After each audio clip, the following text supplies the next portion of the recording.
Time now for Voices of the Future, the show that amplifies the perspectives of the next generation of Republican leaders, young professionals, students, and policymakers who champion the values of limited government, free enterprise, and individual liberty. From grassroots activism to tech-driven policy debates, this program is your front row seat to the ideas shaping a freer, stronger America. Now, your host for Voices of the Future, Ardis Jackson. Hello, everyone. Welcome to another podcast here of Voices of the Future. My name's Ardis, and today I want to talk to you guys about redistricting, and I want to talk about why it's important here in California and why we Republicans are urging voters to vote no against this measure. And we also want to talk about how this can actually impact us everyday citizens and everyday voters. So I'm just going to go through some reasons of why everyone should vote no on this and what is Republicans' view on this and why not just Republicans, but everyone should be voting no against this measure. So we argue, first of all, that Prop 50 weakens the authority of the California Citizen Redistricting Commission. This has been drawing maps in the public sphere for California since about 2008 to 2010. This measure would seek to shift the redistricting process and authority back to the legislature. This would be harmful because it takes it out of the hands of an independent panel and gives basically an unfair advantage to basically a further entrenchment of a one-party state here in California. And as I was told through a state rep that I spoke with yesterday, it will also have a ripple effect throughout the rest of the state of California, from state reps, state senators, mayors, council people, and throughout the rest of the state. So this will not only add a few seats for California in Congress, but it will also add a ripple effect where the political officials in Washington and in Sacramento will be seizing power even more on a local scale as well. One critique we would say is that it divides communities of interest, it splits cities, counties, it dilute minority representation. So as Republicans in areas where the areas tend to vote heavily Democrat, this would be even further erosion of any type of Republican support or have a Republican voice at all in the state of California. This will just make things even worse. So we're against that for that reason as well. It's been highlighted that putting this measure on the ballot, holding a special election, and implementing new maps will cost significant taxpayer money at a time when the state budget already has pressures on it. We're already in a deficit. So, adding this measure just further makes a financial harm for California taxpayers. So that's another reason we're against it. The other reason we're against it is that it sets a precedent, risk of erosion of democratic norms. From what I've heard that the governor, Gavin Newsom, implemented this measure because he wanted to basically check Texas on what they were doing, because he felt like what they were doing was unfair. There's just a major difference between what Texas is doing and what California is doing. One, California is governed, their redistricting process is governed by an independent panel that was put in place by the voters themselves. And in Texas, they never had such a system in place. So it's not eroding the voters there because they have never voiced the will to put that as a measure for voters to actually have a say so in that. So they're not eroding voter voices. They're not eroding Democrats in that way because it was never an independent body set up to facilitate this process. But in California, we had a independent board. This independent board was equally made up, from what I've heard, of 4 Republicans, 4 Democrats, and 4 independents. And it made it very more lenient towards what the people desires were. It was more nonpartisan, and in a state where like California, where politics is way more aggressive here, having some form of nonpartisan body in this process was beneficial not only for voters, but also for Republicans as well, being a minority power in the state of California through Sacramento and through its representation in Congress. Some legal observers argue that Prop 50 is constitutionally vulnerable because it potentially conflicts with provisions that guarantee free and fair elections, limit politically drawn districts, or protect minority rights. So these are some of the constitutional questions that's arising from this. And we as Republicans see this as a clear power grab. It is also what we see as Gavin Newsom trying to secure his presidential ambitions in 2028. I think everyone and their mother know now that Gavin Newsom is thinking about 2028. In my opinion, he doesn't seem to be thinking very much of the residents of California. It also will dilute rural representation. It will further erode rural representation. Some rural areas and agricultural-based groups like the California Farm Bureau argued the proposed maps changes will concentrate political power further in urban areas because already, as you can see, if you look at the map, a voting map of California, you will see that all of the blue is concentrated in the biggest cities in California, being that LA and San Francisco. And I believe there's some blue pockets in Sacramento as well, but the common trait that you'll see is that the big cities is where all of the Democrat affiliate voters are registered at. And so this is where most of the Democratic Party in California get their authority from those voters already in urban areas. So this would further dilute, rural areas having a voice, and this will give even more authority and influence in urban cities. There also is the claim that communities of color may lose representation if new lines are drawn with less public input and more political motivations.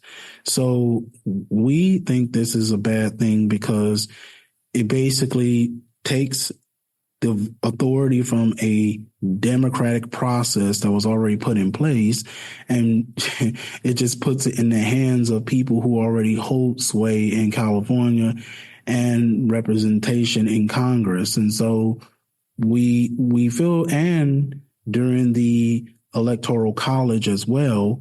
And so we feel like this is just an obvious power grab, and voters from all sides should be concerned about this. I understand that some, or maybe a lot of Democratic voters may not be concerned by this because they see it as, well, hey, it's a check to Trump. It doesn't really affect Trump, though. That's the problem. It doesn't really affect Trump as much, being that he's in the executive branch, but it does hurt voices, and this will obviously be a potential, a reflection of how this could harm even the Democratic Party in the future if, let's say Republicans do gain some influence in California. Let's say California starts going red or go purple. In the future, this could be a problem because Now they would be in a situation where Republicans would be calling all the shots, basically. When it comes to representation in California, Democrats will scream how that's, election interference. They will say that it's rigging. They'll say the same thing they basically said in 2016 when Trump first got elected as president. And so we're urging that all voters will vote this down. I understand for Democrats that this might be tempting to want to pass this measure, but at the end of the day, they have to realize too that this could be a double-edged sword. It could come back to harm them in the future. And we understand there's going to be Democrats who vote blue no matter who. They're going to support this measure because they feel it's a benefit for them. But for any of the moderate Democrats out there and all Republicans, needs to unite for this and come together to vote this measure no on Prop 50. And we need to get people out to vote as early as possible. I will admit that I was not aware of just how serious this issue was. And then I went to a Spark event yesterday and I was basically shown how this measure is very impactful to not only voters, but, business interests, the agricultural industry. There's a lot more people that will be at risk if this measure passes.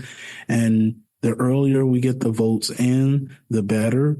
So I will urge all people who are watching this podcast or listening to this podcast that please get out and vote.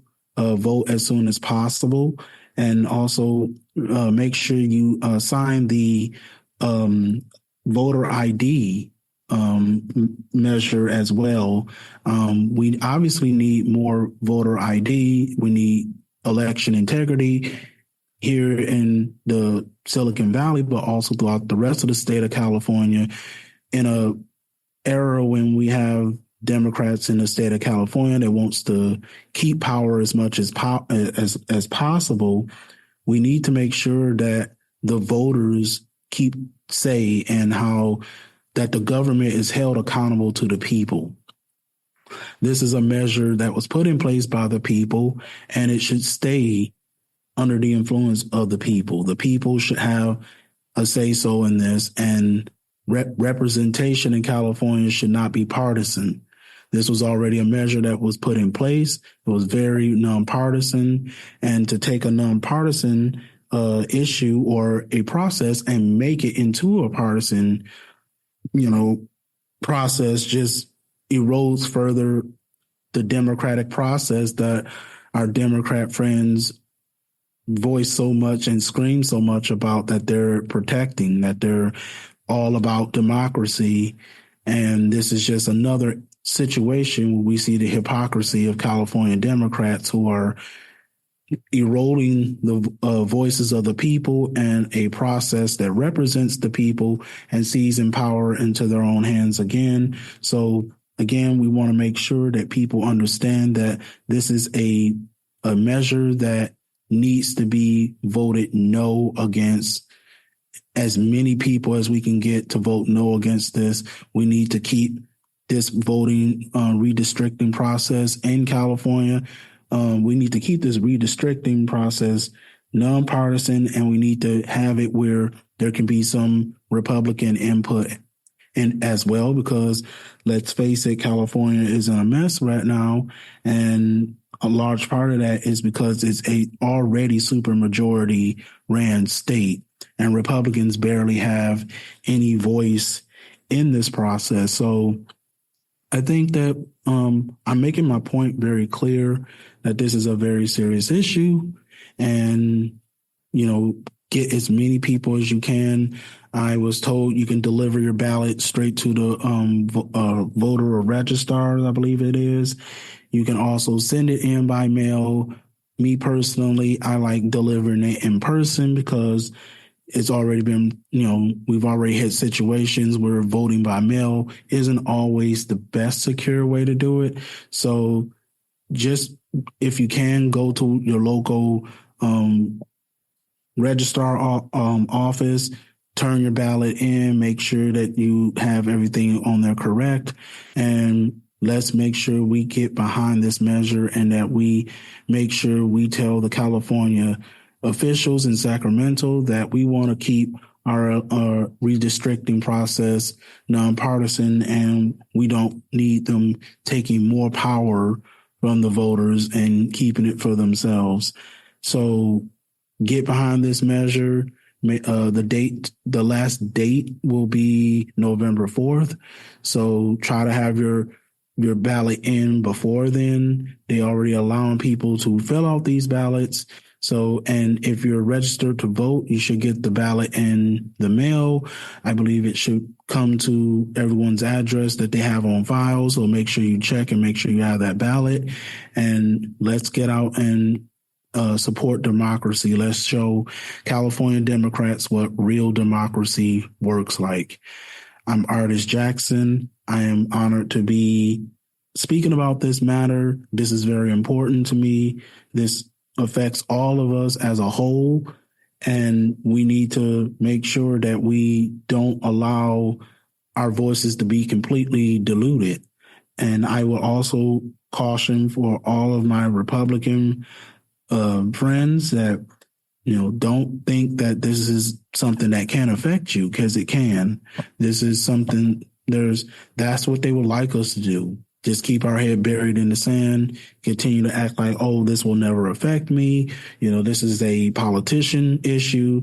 These issues do directly affect us as voters, and it affects our industries that thrive in California. And we need as much California of our industries in California as possible. So we want to make sure that we support them. We want to support our farmers. We want to support our agricultural industries. We want to support business interests overall. And we don't need Sacramento further eroding voices that they don't agree with. We need more compromise in today's politics, and having a one-sided political representation is not achieving that. And in California, we need as much building and bipartisan support as possible, and Republican voices are important in the well-being of this state as well. So I thank you all for listening to my message. I hope that, again, we understand the seriousness of this situation, and that we will show Gavin Newsom, who's focused on 2028, that California and its residents matter now. We don't want to wait and sit around and wait for him to, jumpstart and further push his political career in 2028, when we have serious issues in this state right now. And just the money aspect, the taxpayer money alone is another reason why this is just completely, important, because the money that they're going into to have this Prop 50 put on the ballot is already very expensive. And we need to make sure there's some accountability here in California, and try to make sure that they use our taxpayer money for the residents and for the voters here, and not for themselves, and not to just enrich themselves. My name's Ardis Jackson. I'm with the Voices of the Future podcast. I'm your humble host here. And thank you so much for listening to this podcast. We'll be back next week for our next episode. I can't wait to get back to you guys. I have an exciting topic that I want to talk about next week, so stay tuned for that. And on a bright note, I will say that, the No Kings protest has been very funny to see and witness, just to see how people don't seem to even know what they're protesting now. They seem to just be protesting the protest now. And the meme of Donald Trump, in his plane, dropping, poop on these who we don't even believe are actual voters. We believe these are paid demonstrators. And so it's a funny thing to see. And it just shows, again, how the left is just completely losing their minds, in my opinion. Just all reason and sanity seems to be out the window. But anyway, this is Ardis Jackson with Voices of the Future podcast. Listen to me on the radio on Saturday, and we'll also be uploading to the YouTube channel, Young Republicans of Silicon Valley. Please search us up. Please give us a like. Please give us a subscription or subscribe, and we will further seek to expand the podcast. We want to have more engagement from the listeners and from viewers. So we have some exciting plans, and I'm looking very forward to what we have in the future here. But again, please go out and vote. November 4th is the last date, and make sure we vote no on Prop 50. This is Ardis Jackson with Voices of the Future. Have a blessed day.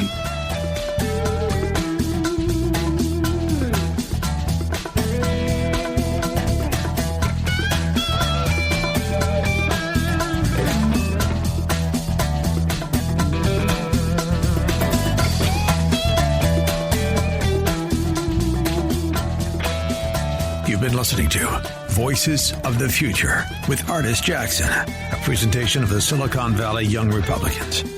For comments and suggestions or to get involved, email svyr.gop@gmail.com. That's svyr.gop@gmail.com.